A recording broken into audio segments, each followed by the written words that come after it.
Ekonomi Malaysia kembali pulih.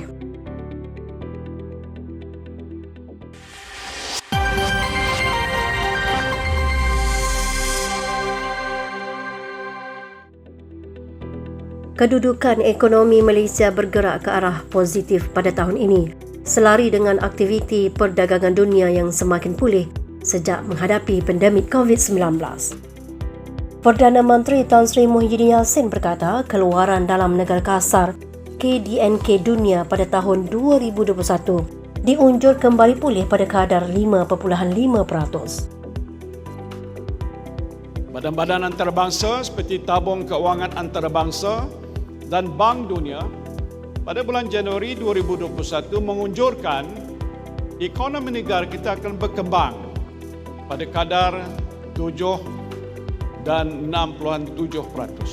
Pemulihan ekonomi negara juga akan turut diterajui oleh sektor perkhidmatan dan pembuatan yang menyumbang lebih 80% daripada KDNK negara.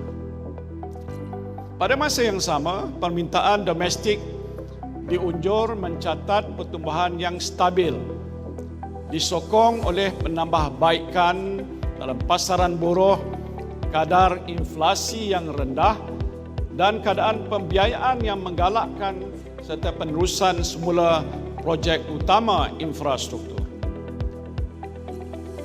Sebagai sebuah negara yang pertumbuhan ekonominya dipacu oleh ekspor, sentimen pelabur adalah amat penting bagi sumber penciptaan pekerjaan.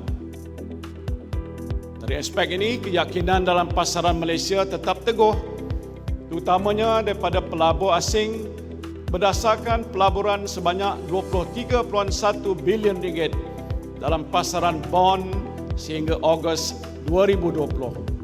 Pelaburan asing bersih di Malaysia juga kekal positif daripada 2.2 bilion pada suku kedua 2020 kepada 6.1 bilion pada suku keempat 2020. Antara faktor yang menyokong keyakinan pelabur luar ini ialah usaha giat kerajaan untuk mengadakan libat urus dengan pelabur sedia ada bagi memahami kehendak industri dalam tempoh pelaksanaan kawalan pergerakan. Selain itu, usaha-usaha untuk menarik pelaburan tambahan dan baru juga sentiasa giat dijalankan.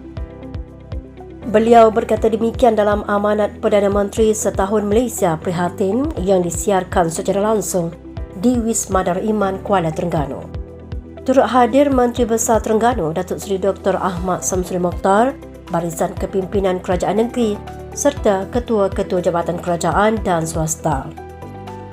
Sebelum ini Ahmad Samsuri menyifatkan Kepimpinan Kerajaan Perikatan Nasional PN yang diketuai Perdana Menteri Malaysia berada di landasan baik dalam mengurangkan ketidaktentuan politik dan meningkatkan kedudukan ekonomi meskipun dalam pandemik COVID-19.